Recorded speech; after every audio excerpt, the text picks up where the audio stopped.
उत्तर प्रदेश के उप मुख्यमंत्री, भारतीय जनता पार्टी के वरिष्ठ नेता तथा बिहार में पार्टी के चुनाव सह प्रभारी केशव प्रसाद मौर्य जी, पीटीए वीडियो सेवा में आपका स्वागत है। धन्यवाद। बिहार विधानसभा के लिए चुनाव प्रचार जोरों पर है। एनडीए और महागठबंधन के बीच जारी टक्कर में आरजेडी, कांग्रेस सहित विपक्ष बदलाव का दावा कर रहा है। आप इसको कैसे देखते हैं? मैं मानता हूं कि आरजेडी और कांग्रेस का दावा हवा हवाई है। जमीनी हकीकत कुछ और है, और जमीनी हकीकत यही है कि फिर से एक बार माननीय प्रधानमंत्री श्री नरेंद्र मोदी जी के प्रति जो भरोसा है, श्री नीतीश कुमार जी के जो 20 साल के शासन में यहाँ बहुत तीव्र विकास हुआ है, चाहे शहर हो चाहे गांव हो, इसके कारण से समर्थन हमारा बढ़ा है।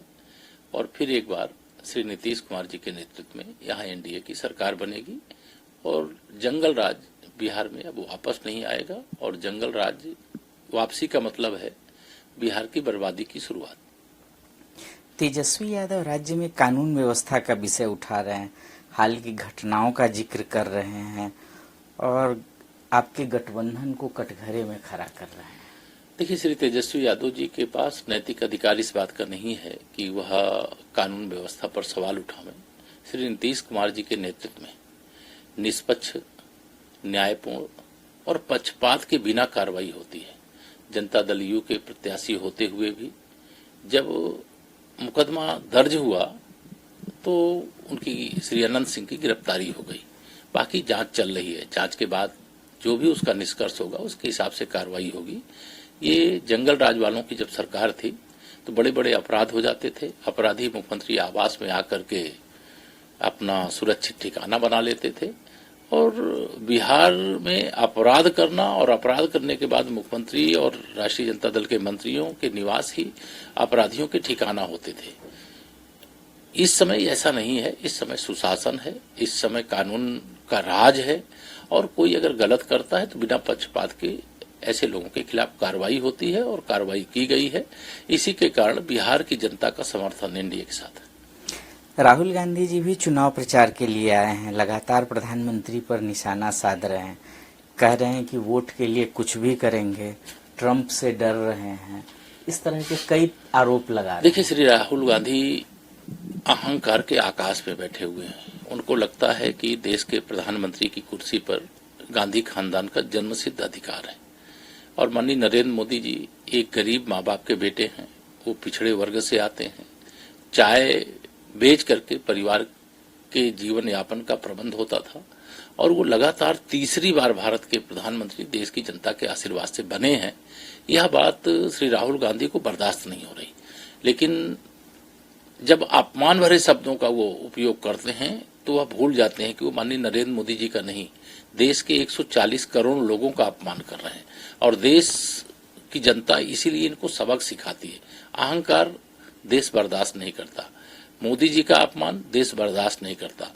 भारतीय जनता पार्टी का विरोध और माननीय नरेंद्र मोदी जी का विरोध करते करते श्री राहुल गांधी जी भारत माता के विरोध में आ गए, उनकी स्वर्गीय माता का विरोध किए, और बिहार का जो सबसे बड़ा महापर्व है, जिसे छठ मैया की, जिसमें पूजा होती है, व्रत होता है, अनुष्ठान होता है, छठ मैया के पूजा को भी उन्होंने ड्रामा बताने का अपराध किया है।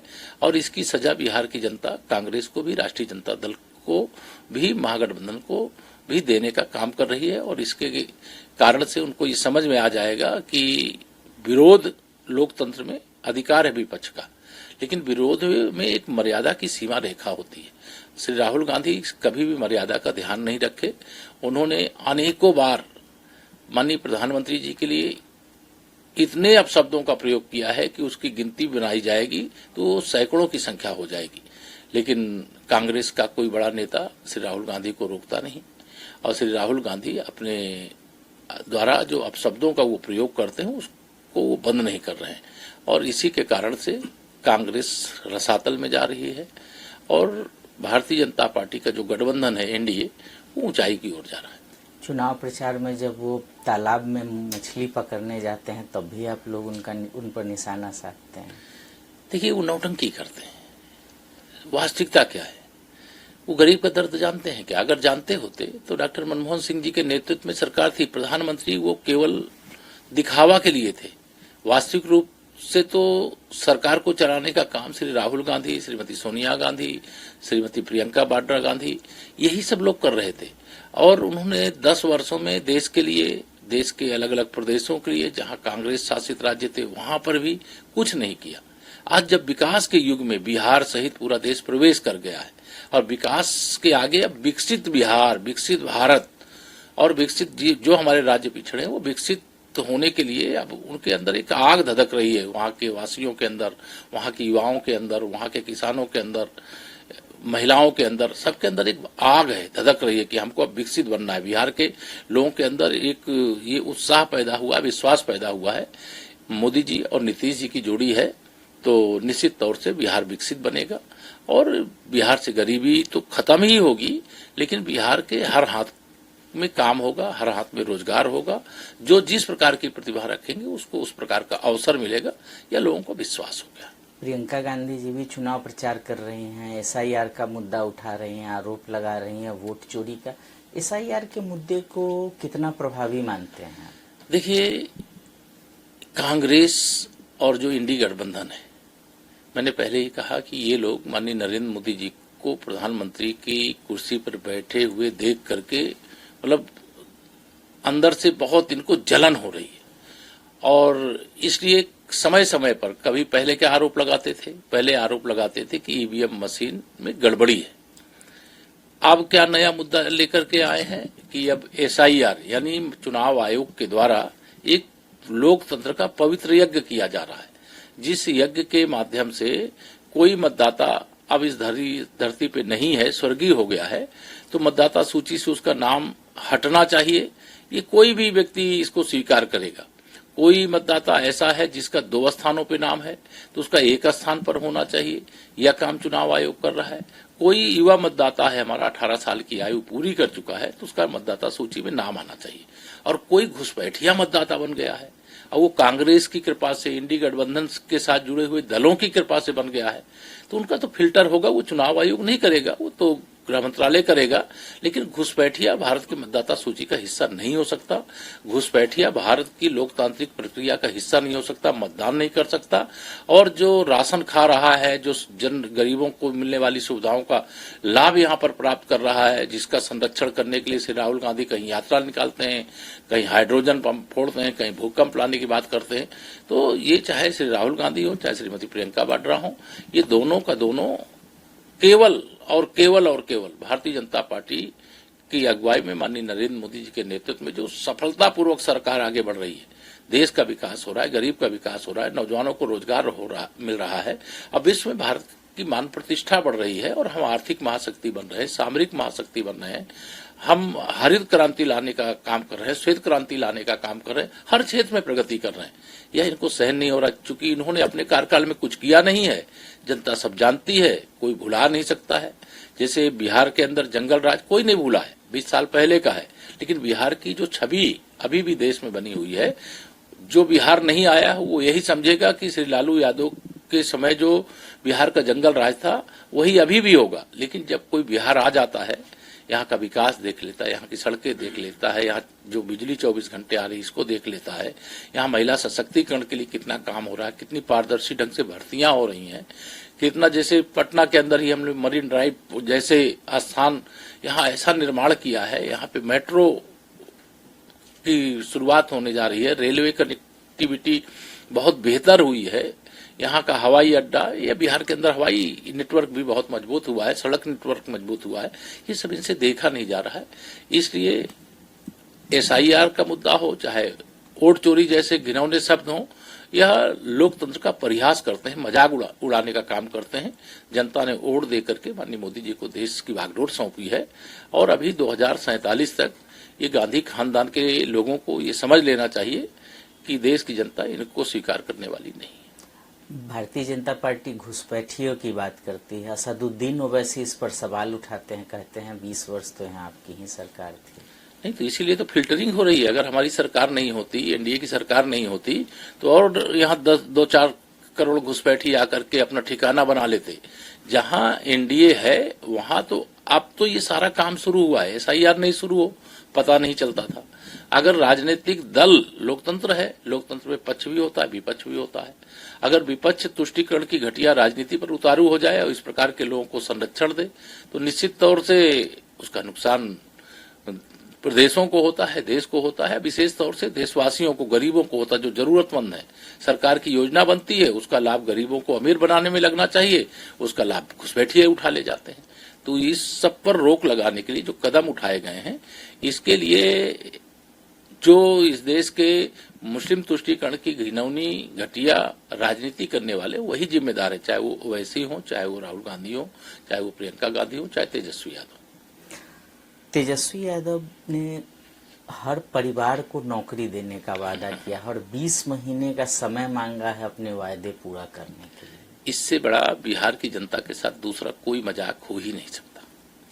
वर्तमान में बिहार सरकार का बजट 3,17,000 करोड़ का है और श्री तेजस्वी यादव के हिसाब से अगर हर परिवार को नौकरी देंगे वो, तो लगभग 2.5 करोड़ नौकरियां होती हैं और 2.5 करोड़ लोगों को अगर 30,000 रुपए महीने भी सैलरी दें तो 7.5 लाख करोड़ रुपया चाहिए। कहां से लाएंगे? पहले बजट बताओ। बिहार को मूर्ख समझते हैं क्या?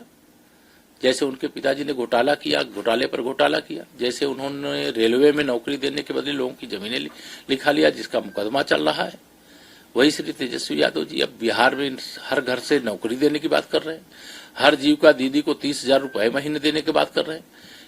अनेक घोषणाएं किया है, जैसे कि फर्जी घोषणा करने में का विश्व रिकॉर्ड बना लिया और वो विश्व रिकॉर्ड बनाने का काम जो कर लिया है उसमें से राहुल गांधी भी कोई सवाल नहीं उठा रहे हैं। कांग्रेस जो उनके गठबंधन की साथी अपने को राष्ट्रीय पार्टी बताती है, लेकिन हैसियत नहीं बची है तो उनके सामने डर जाते हैं और डर के कारण से पहले तो कहे कि हम तेजस्वी यादव को मुख्यमंत्री पद का उम्मीदवार मानेंगे ही नहीं, लेकिन जब श्री लालू यादव और उनके गुंडों ने कांग्रेसियों के कनपटी पे कट्टा लगाया तो मान गए। तेजस्वी यादव का यह भी कहना है कि वो 18 नवंबर को शपथ ले रहे हैं और 2 महीने के भीतर ही सारे जो अपराधी हैं वो सलाखों के पीछे होंगे। सबसे पहले अपराधी तो उनके पिता हैं, दूसरे अपराधी वो स्वयं हैं।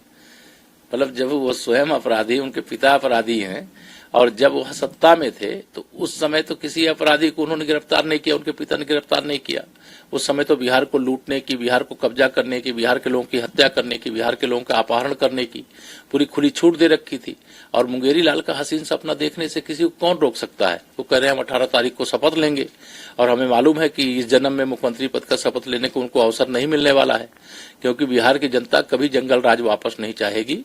वो जंगल राज से बाहर निकल करके और विकास के युग में प्रवेश करना चाहते हैं लोग और परिवारवाद की राजनीति की जगह विकासवाद की राजनीति और सुशासन की राजनीति को लोग अब पसंद करते हैं। मल्लिकार्जुन खड़गे जी का एक बयान आया, उन्होंने आरएसएस पर प्रतिबंध लगाने की बात की कहा, हालांकि उनका निजी विचार है।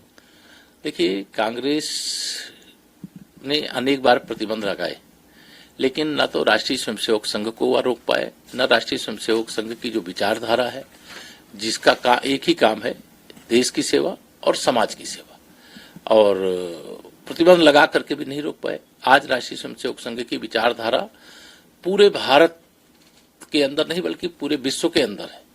आज देश के जितने भी राजनीतिक क्षेत्र में देखिए तो भारतीय जनता पार्टी है, छात्रों के बीच में देखिए अखिल भारतीय विद्यार्थी परिषद है, श्रमिकों के बीच में देखिए भारतीय मजदूर संघ है, अगर किसानों के बीच में देखिए तो हमारा भारतीय किसान संघ है। तो ऐसे अनेकानेक संगठनों के माध्यम से समाज के बीच में काम हो रहा है और काम जो हम अच्छा देश के लिए कर रहे हैं, समाज के लिए कर रहे हैं, यह कांग्रेस को सहन नहीं होता, इसलिए प्रतिबंध लगाने की बात कर रहे हैं।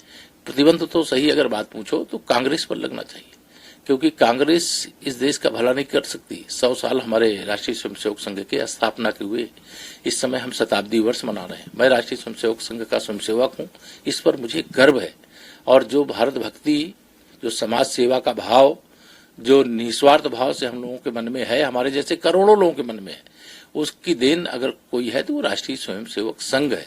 अगर हम राष्ट्रीय स्वयंसेवक संघ की शाखा में जाकर के नमस्ते सदा वत्सले मातृभूमि इस प्रार्थना को वहां पर करने और कराने का अवसर नहीं पाते, तो जो एक भाव जगह है कि तेरा वैभव अमर रहे माँ, हम दिन चार रहें न रहें, तन समर्पित, मन समर्पित और यह जीवन समर्पित, जी चाहता है देश की धरती तुझे मैं कुछ और भी दूं, जो ये भाव भरा हुआ है हमारे जैसे करोड़ों करोड़ों लोगों में, वो राष्ट्रीय स्वयंसेवक संघ के कारण से भरा हुआ है।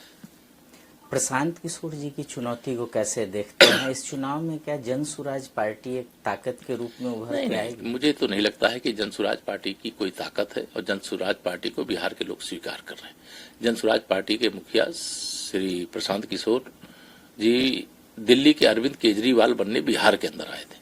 उनको लगा कि जैसे दिल्ली में अरविंद केजरीवाल लोगों को गुमराह करके सत्ता प्राप्त कर लिए, वैसे बिहार के लोगों को गुमराह करके सत्ता प्राप्त कर लेंगे। लेकिन बिहार में राजनीति की बहुत गहराई है। लोकतंत्र की जननी भारत को इसी बिहार की धरती के कारण से कहा जाता है। बिहार एक ऐसी धरती है जहां से होने वाला कोई भी निर्णय वो पूरे देश को संदेश देने वाला होता है, और देश को संदेश जाने वाला है। 14 नवंबर को, 6 नवंबर को मतदान है, 11 को मतदान है, 14 नवंबर को मतों की गिनती होगी। रिकॉर्ड विजय मिलेगी, ऐतिहासिक विजय मिलेगी। जितनी बड़ी विजय हम लोगों को 2010 में मिली थी, वैसी ही विजय में 2025 में भी लग रहा है कि मिलेगी।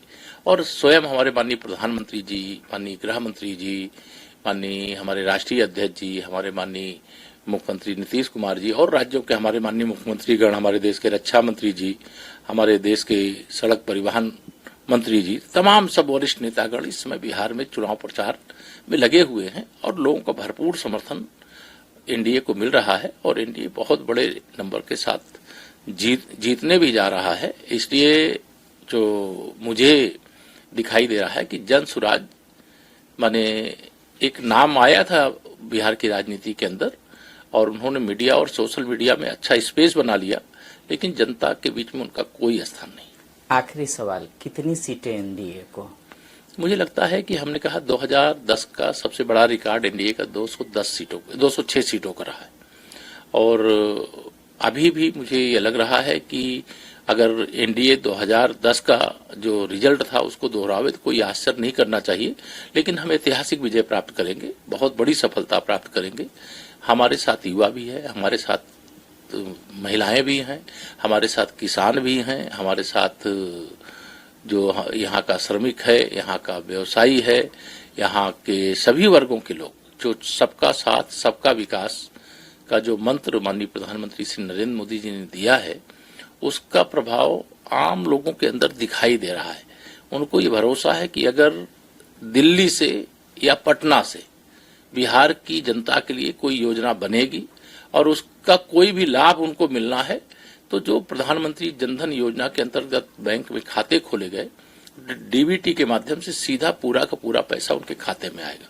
लेकिन अगर श्री लालू यादव जी के बेटे श्री तेजस्वी यादव और कांग्रेस पार्टी के श्री राहुल गांधी यह जोड़ी को बिहार गलती से भी कोई अवसर दे दे, तो उनका फार्मूला तो पहले से तय है कि अगर हम 1 रुपया दिल्ली या पटना से भेजेंगे तो जिसके लिए भेजेंगे उसके पास 15 पैसा जाएगा, और 85 पैसा वह जो भेजेगा उसके पास वापस चला जाएगा।